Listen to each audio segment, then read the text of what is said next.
Hi hello ಆತ್ಮೀಯ ಸ್ಪರ್ಧಾರ್ಥಿಗಳೇ, ಇವತ್ತು ನಾವು SDA, PC, PSI ಮತ್ತು ವಿಲೇಜ್ ಅಕೌಂಟೆಂಟ್ಗೆ ಸಂಬಂಧಪಟ್ಟಂಥ ವೆರಿ ಇಂಪಾರ್ಟೆಂಟ್ ಟಾಪಿಕ್ ಬಗ್ಗೆ ಅಧ್ಯಯನ ಮಾಡ್ತಾ ಹೋಗೋಣ.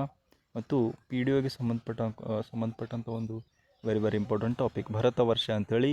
ಈ ಟಾಪಿಕ್ ಮೇಲೆ ಯಾವ ರೀತಿ ಪ್ರಶ್ನೆಗಳು ಬರ್ಬೋದು ಅಂಥೇಳಿ ನಾವು ಈ ಒಂದು ವಿಡಿಯೋದಲ್ಲಿ ಚರ್ಚೆಯನ್ನು ಮಾಡ್ತಾ ಹೋಗೋಣ.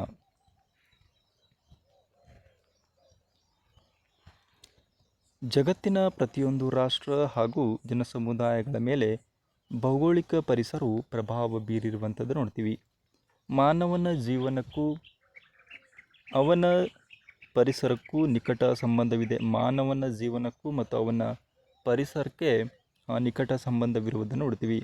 ಆದ್ದರಿಂದ ಮನುಷ್ಯನ ಚರಿತ್ರೆ ತಿಳಿಯಲು ಭೌಗೋಳಿಕ ಪರಿಸರದ ಅರಿವು ಅತ್ಯವಶ್ಯಕವಾಗಿರುವಂಥದ್ದು. ಮಾನವ ಮತ್ತು ಪರಿಸರಕ್ಕೂ ಬಹಳಷ್ಟು ನಿಕಟ ಸಂಬಂಧವಿರುವಂಥದ್ದು. ಆದ್ದರಿಂದ ಮನುಷ್ಯನ ಚರಿತ್ರೆಯನ್ನು ತಿಳಿದುಕೊಳ್ಳಬೇಕಾದ್ರೆ ಭೌಗೋಳಿಕ ಪರಿಸರದ ಅರಿವು, ಭೌಗೋಳಿಕ ಪರಿಸರವನ್ನು ತಿಳಿದುಕೊಳ್ಳುವಂಥದ್ದು ಬಹಳಷ್ಟು ಅತ್ಯವಶ್ಯಕವಾಗಿರುವಂಥದ್ದು. ಏಷ್ಯಾ ಖಂಡದ ದಕ್ಷಿಣ ಭಾಗದಲ್ಲಿ ವಿಶಾಲ ಪ್ರದೇಶವನ್ನು ಹೊಂದಿರುವ ಭಾರತವು ಒಂದು ಉಪಖಂಡವಾಗಿದೆ. 3 ಕಡೆ ನೀರಿನಿಂದಲೂ ಮತ್ತು 1 ಕಡೆ ಭೂಭಾಗದಿಂದಲೂ ಆವೃತವಾಗಿರುವಂಥದ್ದೇ ಇದೊಂದು ಪರ್ಯಾಯ ದ್ವೀಪವಾಗಿದೆ. ಭಾರತವನ್ನು ಒಂದು ಪರ್ಯಾಯ ದ್ವೀಪ ಅಂಥೇಳಿ ಕರೆಯಲಾಗ್ತದೆ. ಭಾರತ ಇಂದು ಪಾಕಿಸ್ತಾನ್, ಅಫ್ಘಾನಿಸ್ತಾನ್, ಚೀನಾ, ನೇಪಾಳ, ಭೂತಾನ್, ಬಾಂಗ್ಲಾ ಮತ್ತು ಮಯನ್ಮಾರ್ಗಳೊಂದಿಗೆ ತನ್ನ ಒಂದು ಭೂಗಡಿಯನ್ನು ಹೊಂದಿದೆ. ಭೂಗಡಿಯನ್ನು ಹಂಚಿಕೊಂಡಿರುವಂಥದ್ದು ನೋಡ್ತೀವಿ. ಇದು ಕೂಡ ಪ್ರಶ್ನೆಯಾಗಿದೆ. ಭಾರತ ಯಾವ್ಯಾವ ದೇಶಗಳೊಂದಿಗೆ ತನ್ನ ಭೂಗಡಿಯನ್ನು ಹಂಚಿಕೊಂಡಿದೆ ಅಂತಂದ್ರೆ ಪಾಕಿಸ್ತಾನ್, ಅಫ್ಘಾನಿಸ್ತಾನ್, ಚೀನಾ, ನೇಪಾಳ, ಭೂತಾನ್, ಬಾಂಗ್ಲಾ ಮತ್ತು ಮಯನ್ಮಾರ್ಗಳೊಂದಿಗೆ. ಅತಿ ಹೆಚ್ಚು ಭೂಗಡಿಯನ್ನು ಹೊಂದಿರುವಂಥ ದೇಶ ಯಾವುದಂತಂದ್ರೆ ಬಾಂಗ್ಲಾ ದೇಶದೊಡನೆ ಅತಿ ಹೆಚ್ಚು ಅಂತಂದ್ರೆ ಭೂಗಡಿಯನ್ನು ಹೊಂದಿರುವಂಥ ದೇಶ ಅಂತಂದು ಕರಿತೀವಿ ನಾವು ಬಾಂಗ್ಲಾದೊಂದಿಗೆ. ಇನ್ನು ಕಡಿಮೆ ಪ್ರದೇಶವನ್ನು ಹೊಂದಿರುವಂಥ ಭೂಗಡಿಯನ್ನು ಹೊಂದಿರುವಂಥ ದೇಶ ಯಾವುದಂತಂದ್ರೆ ಅಫ್ಘಾನಿಸ್ತಾನ್ ಅಂಥೇಳಿ. ಹಿಂದೆ ಈ ಎಲ್ಲ ಪ್ರದೇಶಗಳು ಒಟ್ಟಾಗಿ ಭಾರತ ವರ್ಷವೆಂದು ಕರೆಯಲಾಗ್ತಾ ಇತ್ತು. ಈ 1947 ಭಾರತ ದೇಶಕ್ಕೆ ಸ್ವಾತಂತ್ರ್ಯ ಬರೋಕ್ಕಿಂತ ಮುಂಚೆ ಬಹಳಷ್ಟು ಇವೆಲ್ಲ ದೇಶಗಳನ್ನು ಕೂಡಿಕೊಂಡು ಅದನ್ನೆಂತಂದ್ರೆ ಒಟ್ಟಾಗಿ ಭಾರತ ವರ್ಷ ಅಂಥೇಳಿ ಕರೆಯಲಾಗ್ತಾ ಇತ್ತು. ಇದನ್ನು ಭರತ ಖಂಡ, ಸಿಂಧು ದ್ವೀಪ, ಬೃಹತ್ ಭಾರತ, ಅಖಂಡ ಭಾರತ ಅಂಥೇಳಿ ವಿವಿಧ ಹೆಸರುಗಳಿಂದ ಅಂತಂದ್ರೆ ಕರೆಯಲಾಗ್ತಾ ಇತ್ತು ಅಂತೇಳಿ ಅಖಂಡ ಭಾರತ ಅಂತ ಕರೆಯಲಾಗ್ತಾ ಇತ್ತು. ಈ ಬಾಂಗ್ಲಾ ಮತ್ತು ಅಫ್ಘಾನಿಸ್ತಾನ್, ಪಾಕಿಸ್ತಾನ್ ಇವುಗಳನ್ನು ಒಳಗೊಂಡಂತೆ ಭಾರತವನ್ನು ಸಂಪೂರ್ಣವಾಗಿ ಒಂದು ಅಖಂಡ ಭಾರತ ಅಂಥೇಳಿ ಕರೆಯಲಾಗ್ತಾ ಇತ್ತು.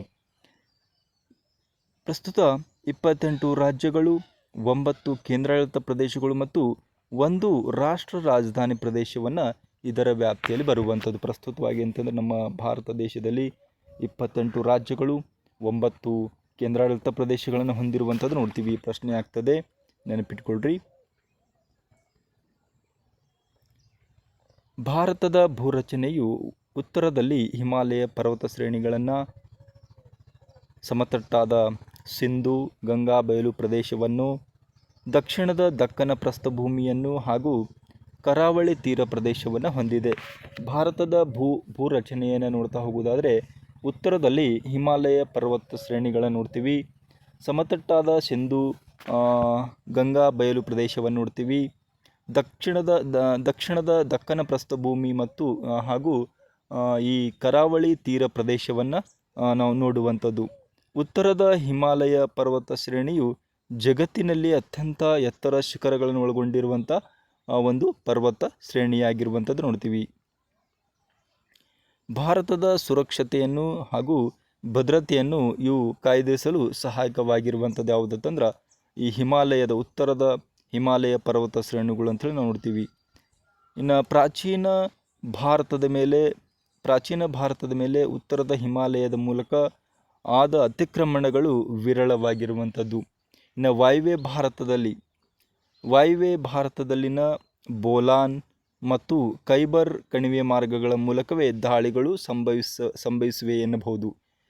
ಬಹಳಷ್ಟು ಅಂತಂದ್ರೆ ಭಾರತದ ಮೇಲೆ ಈಗಾಗಲೇ ದಾಳಿ ಆಗಿರುವಂಥದ್ದೇ ಯಾವ ಒಂದು ಒಂದು ಮಾರ್ಗಗಳ ಮೂಲಕ ತಂದ್ರೆ ಬೋಲಾನ್ ಮತ್ತು ಖೈಬರ್ ಕಣಿವೆ ಮಾರ್ಗಗಳ ಮೂಲಕವೇ ಭಾಳಷ್ಟು ಆಗಿರುವಂತೆ ನೋಡ್ತೀವಿ. ಸಮತಟ್ಟಾದ ಸಿಂಧು ಗಂಗಾ ಬಯಲು ಸೀಮೆಗಳು ಅತ್ಯಂತ ಫಲವತ್ತಾದ ಪ್ರದೇಶಗಳನ್ನು ಒಳಗೊಂಡಿರುವಂಥದ್ದು. ಪ್ರಾಚೀನ ನಾಗರಿಕತೆಗಳಾದ ಸಿಂಧು ನಾಗರಿಕತೆ ಮತ್ತು ವೇದ ಕಾಲದ ನಾಗರಿಕತೆಗಳು ಇಲ್ಲಿ ಮೂಡಿ ಬಂದಿರುವಂಥದ್ದು, ಇಲ್ಲಿ ಕಂಡು ಬಂದಿರುವಂಥದ್ದು ನೋಡ್ತೀವಿ. ಕಾಲದಿಂದ ಕಾಲಕ್ಕೆ ಈ ಫಲವತ್ತಾದ ಪ್ರದೇಶದ ಮೇಲೆ ಹಿಡಿತ ಸಾಧಿಸಲು ಅನೇಕ ಕದನಗಳು ನಡೆದಿರುವಂಥದ್ದು ನೋಡ್ತೀವಿ. ಸಾಮಾನ್ಯವಾಗಿ ಯಾರು ಗಂಗಾ ನದಿಯ ಫಲವತ್ತಾದ ಪ್ರದೇಶದ ಮೇಲೆ ನಿಯಂತ್ರಣವನ್ನು ಹೊಂದಿದ್ರೋ ಆ ರಾಜ್ಯ ಮನೆತನಗಳವರೆಗೆ ಚಕ್ರಾಧಿಪತ್ಯಗಳು ಆಗ್ತಾ ಇದ್ರು ಅಂಥೇಳಿ ನಾವು ನೋಡ್ತೀವಿ. ಇನ್ನು ನರ್ಮದಾ ನದಿಯು ಭಾರತವನ್ನು 2 ಭಾಗಗಳಾಗಿ ವಿಂಗಡಣೆಯನ್ನು ಮಾಡಿರುವಂಥದ್ದು ನೋಡ್ತೀವಿ.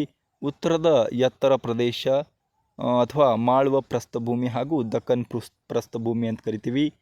ಮೌರ್ಯರು ಹಾಗೂ ಗುಪ್ತರು ಪ್ರಾಚೀನ ಭಾರತದ ಸನ್ನಿವೇಶದಲ್ಲಿ ಭಾರತ 2 ಭಾಗಗಳನ್ನು ಆಳ್ತಾ ಇದ್ರು ಅಂಥೇಳಿ ನಾವಿಲ್ಲಿ ಈ ಒಂದು ವಿಷಯದಿಂದ ನಮಗೆ ತಿಳಿಯುವಂಥದ್ದು.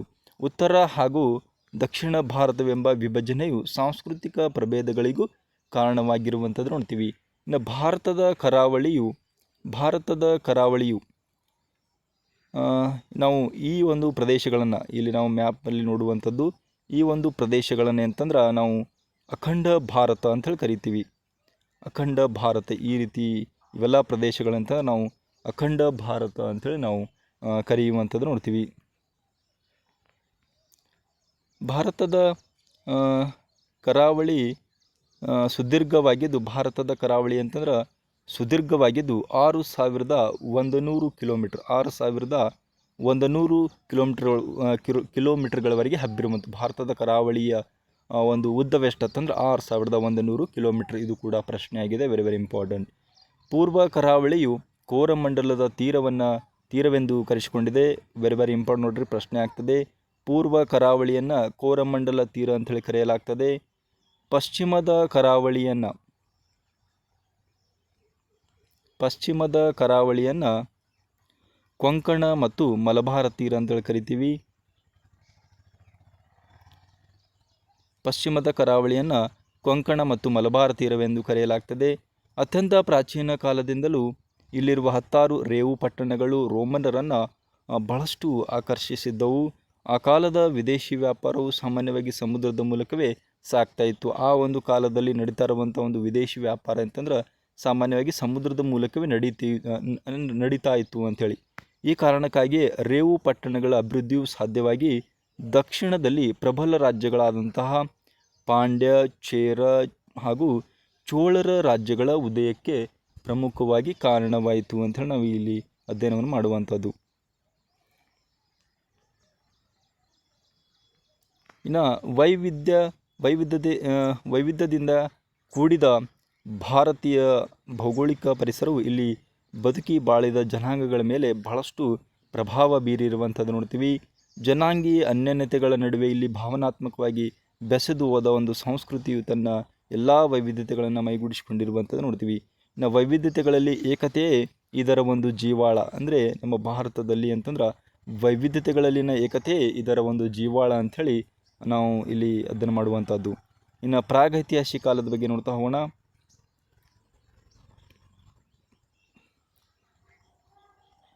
ಅಥವಾ ಚರಿತ್ರೆಯ ಪೂರ್ವಕಾಲ ಅಂತ ಕರಿತೀವಿ. ಮಾನವನು ಲೇಖನ ಕಲೆಯನ್ನು ಕಂಡುಹಿಡಿಯುವುದಕ್ಕೆ ಮೊದಲಿನ ಕಾಲವನ್ನು ಪ್ರಾಗೈತಿಹಾಸಿಕ ಕಾಲವೆನ್ನುತ್ತೇವೆ. ಈ ಕಾಲದಲ್ಲಿ ಭಾಷೆಯ ಬೆಳವಣಿಗೆ, ಲಿಪಿಯ ಬಳಕೆಯ ಬಗ್ಗೆ ನಮಗೆ ಆಧಾರಗಳು ಸಿಗದೇ ಇರುವುದರಿಂದ ಇದನ್ನು ನಾವು ಚರಿತ್ರೆಯ ಪೂರ್ವಕಾಲ ಅಂತ ಕರಿತೀವಿ. ನಾವು ಇಲ್ಲಿ ಪ್ರಮುಖವಾಗಿ ಪ್ರಾಗೈತಿಹಾಸಿಕ ಕಾಲ ಅಂತಂದ್ರೆ ಈ ಒಂದು ಕಾಲಘಟ್ಟದಲ್ಲಿ ಭಾಷೆಯ ಬೆಳವಣಿಗೆ ಹಾಗೂ ಲಿಪಿಯ ಬಳಕೆಯ ಬಗ್ಗೆ ನಮಗೆ ಆಧಾರಗಳು ಸಿಗದೇ ಇರುವುದರಿಂದ ಇದನ್ನು ನಾವು ಪ್ರಾಗೈತಿಹಾಸಿಕ ಕಾಲ ಅಥವಾ ಚರಿತ್ರೆಯ ಪೂರ್ವಕಾಲ ಅಂತೇಳಿ ಕರಿತೀವಿ. ಇಲ್ಲಿ ಮನುಷ್ಯನ ಯಾವುದೇ ಲಿಖಿತ ದಾಖಲೆಗಳು ಚರಿತ್ರೆಯ ಅಧ್ಯಯನಕ್ಕೆ ನಮಗೆ ದೊರಕುವುದಿಲ್ಲ. ಹಾಗಿದ್ದ ಮೇಲೆ ಇವರ ಒಂದು ಬದುಕನ್ನು ನಾವು ತಿಳಿಯುವುದಾದರೂ ಹೇಗೆ ಅಂಥೇಳಿ ಈ ಕಾಲಘಟ್ಟವನ್ನು ಅಧ್ಯಯನ ಮಾಡುವ ತಜ್ಞರಿಗೆ ನಾವು ಪ್ರಾಕ್ತನ ಅಥವಾ ಪ್ರಾಚ್ಯ ವಸ್ತು ಅಧ್ಯಯನಕಾರರೆಂದು ಕರೆಯಲಾಗ್ತದೆ. ಈ ಒಂದು ಕಾಲದಲ್ಲಿ ಮನುಷ್ಯನ ಬದುಕು ಅಲೆಮಾರಿಯ ಬದುಕಾಗಿದ್ದು ಬೇಟೆ ಹಾಗೂ ಆಹಾರ ಸಂಗ್ರಹಣೆಯಲ್ಲಿ ತೊಡಗ್ತಾ ಇದ್ದನು ಅಂಥೇಳಿ. ಈ ಒಂದು ಕಾಲದಲ್ಲಿ ಮನುಷ್ಯನೇ ಅಂತಂದರೆ ಬದುಕು ಭಾಳಷ್ಟು ಅಲೆಮಾರಿಯಾಗಿದ್ದನು. ತನ್ನ ಬದುಕನ್ನು ನಡೆಸಬೇಕಾದ್ರೆ ಬೇಟೆ ಆಡುವಂಥದ್ದು, ಆಹಾರ ಸಂಗ್ರಹಣೆಯಲ್ಲಿ ತೊಡಗಿಕೊಳ್ಳುತ್ತಾ ಇದ್ದ ಅಂಥೇಳಿ. ಇನ್ನು ಪ್ರಾಚ್ಯ ವಸ್ತು ಅಧ್ಯಯನಕಾರರಿಗೆ ಈ ಕಾಲದಲ್ಲಿ ಜನರು ಆಹಾರ ಸಂಗ್ರಹಣೆಯಲ್ಲಿ ತೊಡಗಿದ್ದು ಬೇಟೆಯಾಡಲು ತಯಾರಿಸಿದ್ದ ಹಾಗೂ ಬಳಸುತ್ತಿದ್ದ ಕೆಲವು ಪರಿಕರಗಳು ದೊರೆತಿರುವಂಥದ್ದು ನೋಡ್ತೀವಿ. ಪ್ರಾಯಶಃ ಜನರು ಶಿಲೆ, ಕಟ್ಟಿಗೆ ಹಾಗೂ ಎಲುಬುಗಳಿಂದ ತಯಾರಿಸಿದ ಆಯುಧಗಳನ್ನು ಬಳಸ್ತಾ ಇದ್ರು. ಆ ಒಂದು ಕಾಲದಲ್ಲಿ ಬೇಟೆಯಾಡಲು ಮನುಷ್ಯರು ಶಿಲೆ ಮತ್ತು ಕಟ್ಟಿಗೆ ಹಾಗೂ ಎಲುಬುಗಳಿಂದ ತಯಾರಿಸಿದಂಥ ಆಯುಧಗಳನ್ನು ಬಳಸ್ತಾ ಇದ್ದರು ಅಂಥೇಳಿ ನಾವು ಈ ಒಂದು ವಿಷಯದಿಂದ ನಮಗೆ ಅರ್ಥ ಆಗುವಂಥದ್ದು. ಇವುಗಳಲ್ಲಿ ನಮಗೆ ಶಿಲೆಯಲ್ಲಿ ತಯಾರಿಸಿದ ಪರಿಕರಗಳಷ್ಟೇ ಕಾಲಗಳನ್ನು ಭೇದಿಸಿ ಇವತ್ತಿಗೂ ಅಧ್ಯಯನದ ಆಧಾರಗಳಾಗಿ ಉಳಿದುಕೊಂಡಿರುವಂಥ ನೋಡ್ತೀವಿ.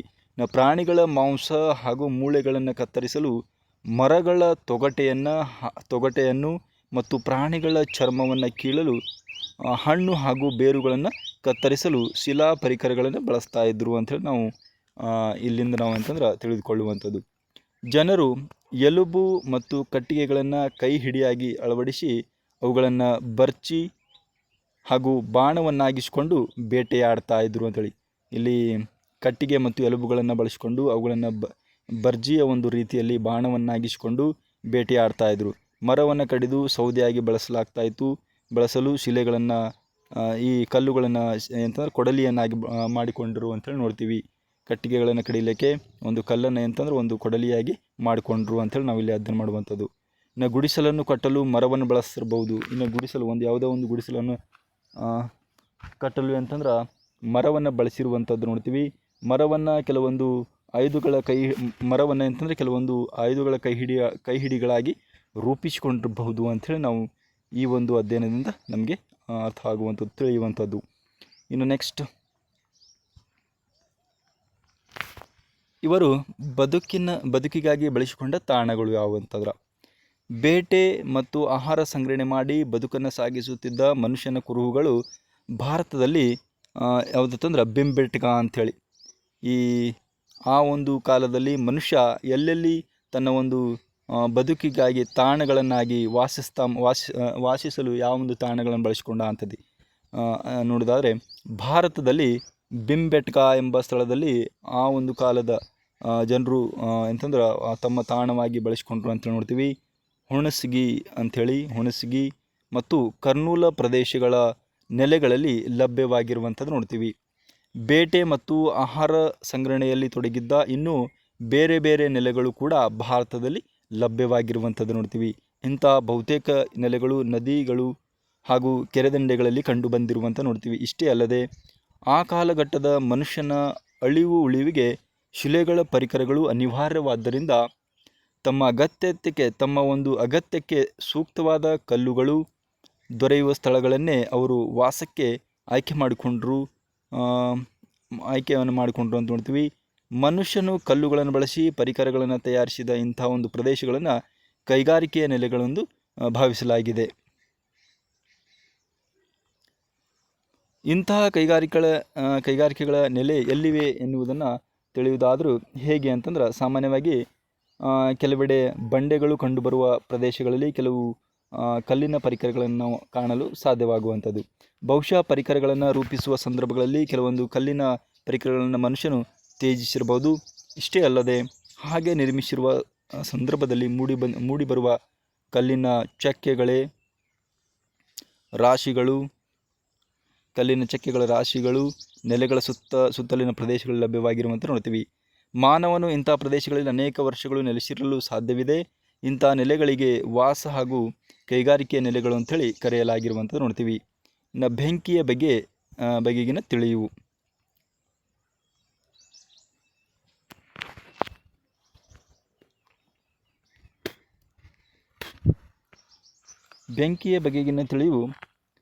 ಕರ್ನೂಲಿನ ಗವಿಗಳಲ್ಲಿ ಬೂದಿಯ ಕುರುಹುಗಳು ದೊರೆತಿರುವಂಥದ್ದು ನೋಡ್ತೀವಿ.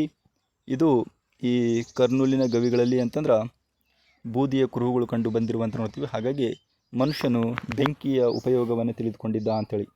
ಇದು ಬೆಂಕಿಯ ಬಗೆಗಿನ ಇವರ ಒಂದು ತಿಳಿವನ್ನು ಹಾಗೂ ಅದರ ಬಳಕೆಯನ್ನು ಸೂಚಿಸುವಂಥದ್ದು ನೋಡ್ತೀವಿ. ಬಹುಶಃ ಬೆಂಕಿಯನ್ನು ಆಹಾರ ಬೇಯಿಸಲು, ಬೆಳಕನ್ನು ಪಡೆಯಲು ಹಾಗೂ ಪ್ರಾಣಿಗಳನ್ನು ಬೆದರಿಸಲು ಇತ್ಯಾದಿ ಬೇರೆ ಬೇರೆಗಳಿಗಾಗಿ ಬಳಸುತ್ತಿರಬಹುದು ಅಂಥೇಳಿ ನಾವು ನೋಡ್ತೀವಿ. ಇನ್ನು ಗುಹೆಗಳಲ್ಲಿ ಕಂಡುಬರುವ ರೇಖಾಚಿತ್ರಗಳು. ಶಿಲಾಯುಗದ ಮಾನವರು ವಾಸವಾಗಿದ್ದ ಹಲವು ಗುಹೆಗಳಲ್ಲಿ ನಾವು ಕೆಲವು ರೇಖಾಚಿತ್ರಗಳನ್ನು ಸಹ ಕಾಣಲು ಸಾಧ್ಯ. ಇವುಗಳನ್ನು ಅವರು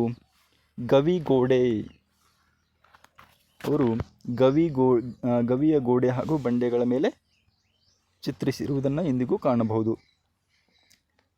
ಇಂತಹ ಕೆಲವು ಚಿತ್ರಗಳನ್ನು ಮಧ್ಯಪ್ರದೇಶ್, ಉತ್ತರ ಪ್ರದೇಶ್, ಕರ್ನಾಟಕದ ಕೆಲವು ಗವಿಗಳಲ್ಲಿ ಕಾಣುವಂಥದ್ದು ನೋಡ್ತೀವಿ. ಇವುಗಳಲ್ಲಿ ಕಾಡು ಮೃಗಗಳ ಹಾಗೂ ಬೇಟೆಯ ಚಿತ್ರಗಳಿದ್ದು ಅವು ಅತ್ಯಂತ ಸುಂದರವಾಗಿ ಮೂಡಿ ಬಂದಿರುವಂತೆ ನೋಡ್ತೀವಿ. ಇನ್ನು ಬದಲಾಗುತ್ತಿರುವ ಪರಿಸರದ ಬಗ್ಗೆ ನೋಡ್ತಾ ಹೋಗೋಣ. ಸುಮಾರು 12,000 ವರ್ಷಗಳ ಹಿಂದೆ ಜಗತ್ತಿನ ಪರಿಸರದಲ್ಲಿ ಬದಲಾವಣೆ ಉಂಟಾಯಿತೆಂದು ಭಾವಿಸಲಾಗಿದೆ. ಈ ಸಂದರ್ಭದಲ್ಲಿ ಭೂಮಂಡಲದ ತಾಪಮಾನವು ಮತ್ತಷ್ಟು ಹೆಚ್ಚಿತು. ಹಲವೆಡೆ ಇದು ಹುಲ್ಲುಗಾವಲಿನ ಬೆಳವಣಿಗೆಗೆ ಕಾರಣವಾಯಿತು. ಪ್ರಾಣಿಗಳು, ಪಕ್ಷಿಗಳು ಹಿಂದೆಂದೂ ಇಲ್ಲದ ಪ್ರಮಾಣದಲ್ಲಿ ಸಂತಾನಾಭಿವೃದ್ಧಿಯಲ್ಲಿ ತೊಡಗಿ ಅವುಗಳ ಸಂತತಿಯು ಹೆಚ್ಚಾಗತೊಡಗಿದವು. ಈ ಸಂಕುಲಗಳ ಜೊತೆಯಲ್ಲಿ ಜಿಂಕೆ, ಕಡವೆ, ಮೇಕೆ, ಕುರಿ ಹಾಗೂ ಇನ್ನಿತರ ಪ್ರಾಣಿಗಳು ಹುಲ್ಲುಗಾವಲು ಪ್ರದೇಶದಲ್ಲಿ ಸಮೃದ್ಧಿಯಿಂದ ಬೆಳೆಯಲು ಕಾರಣವಾಯಿತು. ಇವನ್ನೇ ಬೇಟೆಯಾಡುತ್ತಿದ್ದ ಮಾನವನು ಈಗ ಅವುಗಳ ಸ್ವಭಾವ, ಆಹಾರ ರೀತಿ ಹಾಗೂ ಸಂತತಿಯ ವೃದ್ಧಿಯ ಬಗ್ಗೆ ತಿಳಿದುಕೊಂಡನು. ಕ್ರಮೇಣವಾಗಿ ಈ ಕೆಲವು ಪ್ರಾಣಿಗಳನ್ನು ಹಿಡಿದು ತಂದು ಪೋಷಿಸತೊಡಗಿದನು. ಹೀಗೆ ಪಶುಸಂಗೋಪನೆ, ಹೈನುಗಾರಿಕೆ ಪ್ರಾರಂಭವಾಯಿತು ಅಂತೇಳಿ ನಾವಿಲ್ಲಿ ಅಧ್ಯಯನವನ್ನು ಮಾಡುವಂಥದ್ದು. ಹೊಳೆ, ಕೆರೆಗಳಲ್ಲಿ ಮೀನು ಹಿಡಿಯುವುದನ್ನು ಈತ ಕಲಿತಿದ್ದನು. ಇದೇ ಸಂದರ್ಭದಲ್ಲಿ ಹಲವು ದವಸ ಧಾನ್ಯಗಳನ್ನು ಬಿಡುವ ಗರಿಕೆಗಳು ಸ್ವಾಭಾವಿಕವಾಗಿ ಹುಟ್ಟಿಕೊಂಡವು. ಇವುಗಳಿಂದ ದೊರೆತ ಅಕ್ಕಿ, ಗೋಧಿ ಹಾಗೂ ಬಾರ್ಲಿ ಅಂಥ ದವಸ ಧಾನ್ಯಗಳನ್ನು ಇವನು ಆಹಾರಕ್ಕಾಗಿ ಬಳಸುವುದನ್ನು ತಿಳಿದುಕೊಂಡನು. ಕ್ರಮೇಣವಾಗಿ ಅವುಗಳನ್ನು ಬೆಳೆಯುವ ವಿಧಾನವನ್ನು ಕೂಡ ಕಂಡುಕೊಂಡನು ಅಂಥೇಳಿ ನೋಡ್ತೀವಿ. ನಾವು ಈಗ ತಿಳಿದುಕೊಂಡ ಕಾಲಘಟ್ಟವನ್ನು ಪ್ರಾಕ್ತನ ಶಾಸ್ತ್ರಜ್ಞರು ವಿವಿಧ ಹೆಸರುಗಳಿಂದ ಕರೆಯುತ್ತಾರೆ.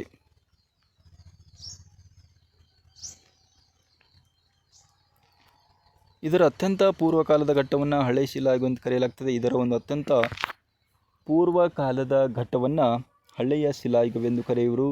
ಹಳೆಯ ಶಿಲಾಯುಗದ ಕಾಲವು 2 ಮಿಲಿಯನ್ ವರ್ಷದಷ್ಟು ಹಳೆಯದು ಹಾಗೂ ಅದು ಸುಮಾರು 12,000 ವರ್ಷದವರೆಗೂ ವಿಸ್ತರಿಸಲ್ಪಟ್ಟಿರುವಂಥದ್ದು ನೋಡ್ತೀವಿ. ಈ ಒಂದು ಸುದೀರ್ಘ ಕಾಲಾವಧಿಯನ್ನು ಈ 3 ಭಾಗಗಳಾಗಿ ವಿಂಗಡಿಸಲಾಗಿದೆ. ಅವೆಂದರೆ ಆದಿ, ಮಧ್ಯ ಮತ್ತು ಅತ್ಯಂತ ಹಳೆಯ ಶಿಲಾಯುಗ ಅಂಥೇಳಿ 3 ಭಾಗಗಳಾಗಿ ವಿಂಗಡಣೆ ಮಾಡಿರುವಂಥದ್ದು.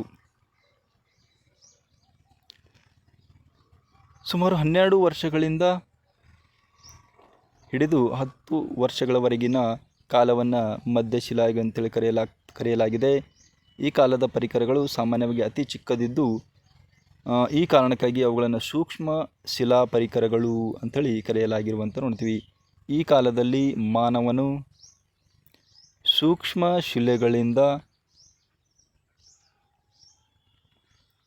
ಸೂಕ್ಷ್ಮ ಶಿಲೆಗಳಿಂದ ಮಾಡಿದ ಆಯುಧಗಳಿಗೆ ಎಲುಬು ಹಾಗೂ ಕಟ್ಟಿಗೆಯ ಅಲಂಕಾರಿಕ ಕೈ ಹಿಡಿಗಳನ್ನು ಅಳವಡಿಸುತ್ತಿದ್ದನು.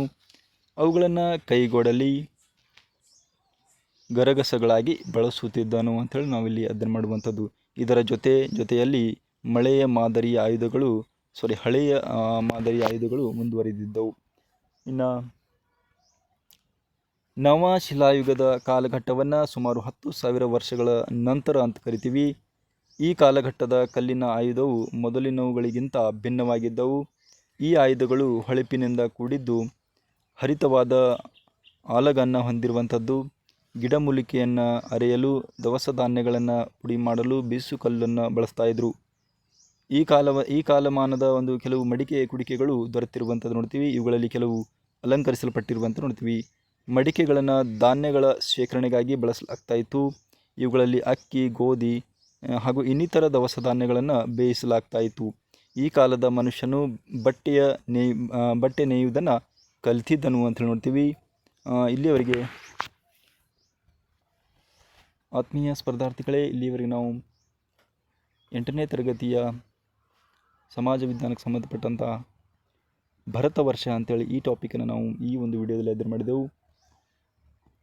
ಈ ಒಂದು ಟಾಪಿಕ್ ಮೇಲೆ SDA ಮತ್ತು PCPSI ವಿಲೇಜ್ ಅಕೌಂಟೆಂಟ್ ಈ ಒಂದು ವಿವಿಧ ಸ್ಪರ್ಧಾತ್ಮಕ ಪರೀಕ್ಷೆಗಳಲ್ಲಿ ಇದರ ಮೇಲೆ ಪ್ರಶ್ನೆ ಆಗುವಂಥ ಸಾಧ್ಯತೆ ಇರುವಂಥದ್ದು. ಹಾಗಾಗಿ ಈ ವಿಡಿಯೋ ನಿಮಗೆ